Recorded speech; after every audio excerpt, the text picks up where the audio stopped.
Hello guys, good afternoon. Um, Second video for the week.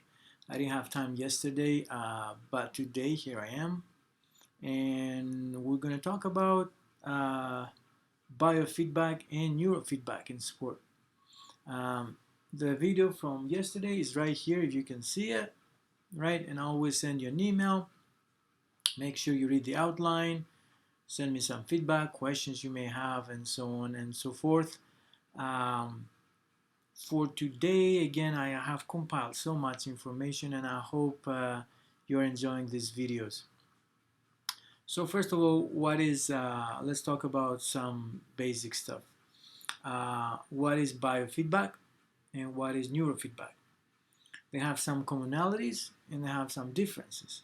So biofeedback is based, as you will see in the notes, in the psychophysiological, as we say, mirror, which means here that uh, the practicer will monitor and try to modulate their physiological responses based on some real-time data, biosignals such as heart rate or temperature or um, blood pressure.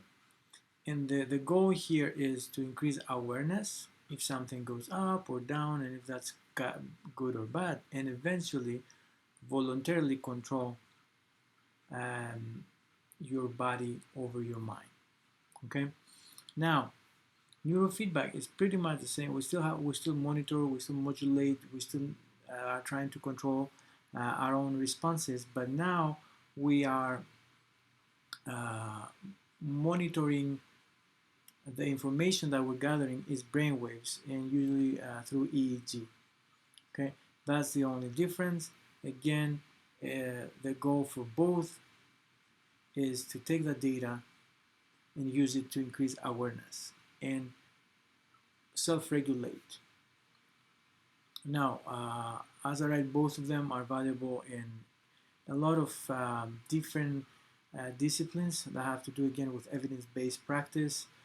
So clinical cases, it's TSD, as you see, education, sports, and self-enhancement. And both of them are directly related with the operant conditioning paradigm. And we'll talk about that in class. It's about you know uh, punishing or reinforcing a behavior.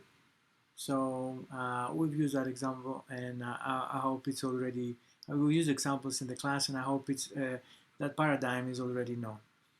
And as you see, the common goal, as I said, is that take that real-time feedback and use it to increase awareness. And there's some more specific objectives that I put in there that we get through biofeedback and neurofeedback. The practicer has an active role, right? We talk about body and mind, so holistic approach, and we think that by that way we empower our own body to heal, use the healing and all the other resources that are available.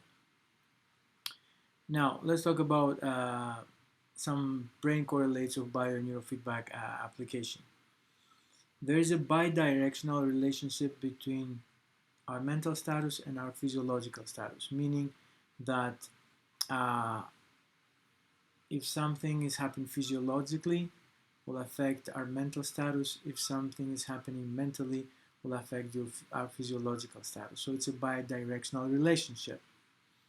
Uh, Now, how do we actually apply that biofeedback, neurofeedback?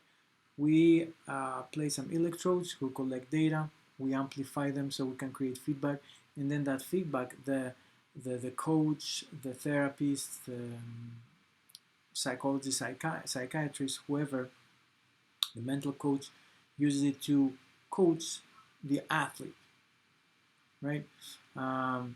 Of course, the whole goal is again to try to affect some signals that we're getting. Maybe we need to increase them, maybe we need to decrease them. But in any case, we need to understand that it's a learning curve, and it's hard to learn how to do that. And also the effects sometimes are more very acute. they go away after a while, but slowly this is something that you can learn. It's a skill.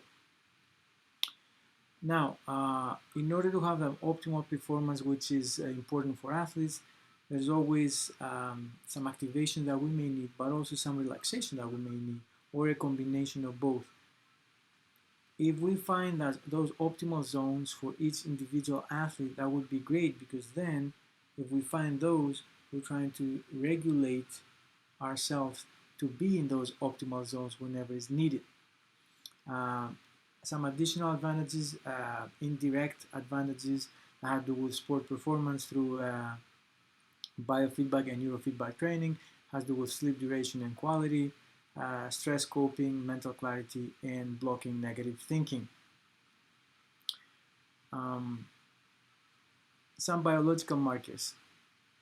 In general, this kind of training supports learning via training, and that happens because you can deal better with your anxiety, you can have better rehabilitation, and also when we're talking about technical movements, has to do with you getting that muscle and biomechanical feedback. So we're done with the first part of our chapter today. Let's compare a little bit different kinds of imagery performance. So there are many types of mental stimulation. We have visual stimulation, so I show you an image and you see the movement, and the more accurate or the more specific to whatever you are doing, the more activation we're getting, the more stimulation. We have also the kinesthetic, that we say that you feel the movement, so you feel the muscles contracting and so on and so forth. Let's see what's going on with mental training and biofeedback. The goal is for the athlete to realize their potential. And several techniques. There's relaxation, there's self-talk, and there's biofeedback. I explain everything in the notes, but the advantage of biofeedback is because you get that feedback. It's another piece of information that's added on when we compare biofeedback to relaxation and self-talk. Can we combine neurofeedback and mental training? We don't really know. We don't have a lot of information. The potential is great, and what the hypothesis behind this kind of training is that you use neurofeedback, you use that feedback as a compass to see whatever else you're doing, if it's working or not, or if you need to relax or activate more. So let's say you're doing any type of mental training, let's say some relaxation techniques, and with neurofeedback you're getting some measurements. You use those measurements to see if it's actually working, if you need to do more of this or less of that. Okay, and we have examples of this combination being successful with mindful training, and mindfulness training is very hot at the moment, or lately, has been lately. What did the athletes change in their brain activity? Amplitude, frequency, and coherence. And again, as I said, we are trying to find those individualized zones that they're optimal for each athlete, but there is no specific and recognized practice universally. Although in a little bit I will talk about some things that we kind of agree. There is some consensus. Neurofeedback and biofeedback training for peak performance. What is peak performance? It's a state, right? And the athlete's psychological and physical systems are in sync, right? And a lot of time we talk about flow, and there's a complete immersion in the task and examples like that. When practicing neurofeedback, we can have two kinds of benefits. We relieve some negative symptoms like depression, but also we can increase something that is good if we have more of it, such as focus. Okay.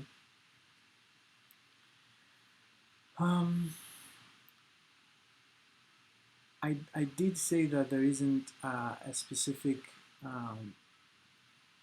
training universally accepted, but the algorithm is something that is widely studied, and because it has to do with information processing, and that's very important in sports, and it has to do again with the activation and deactivation.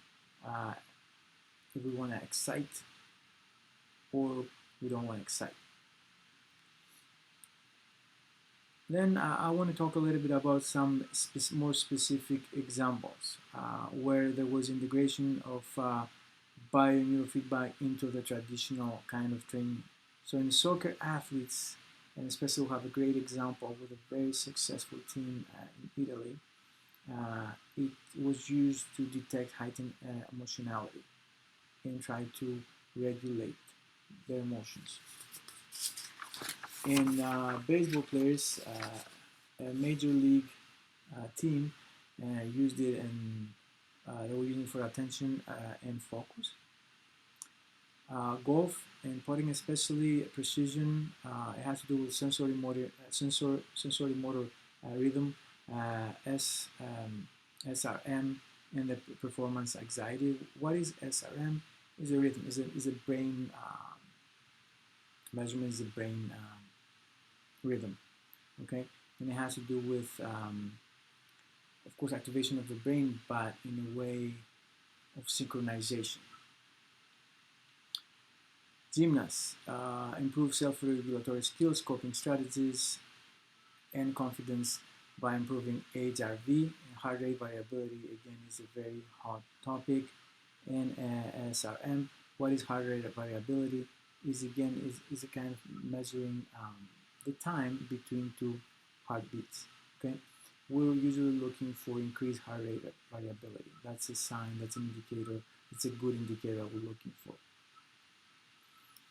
As I'm ending this chapter, and again, there's so much information, I'm trying to combine and simplify and give you that information just to have an idea about sports neuroscience and towards our final project. Again, I said that there's no specific training protocol, but we do look into alpha training a lot, because what we're trying to do is achieve and maintain that state that you are relaxed, but still you are aware of what is going on. And then there's a lot of SMR training, that has to do mainly with focus.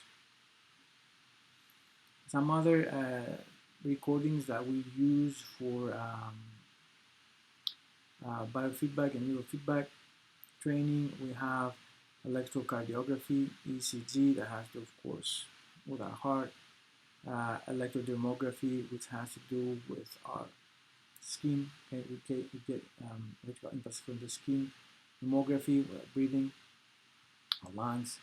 Peripheral thermography, that has to do again, we have to do with temperature in the periphery.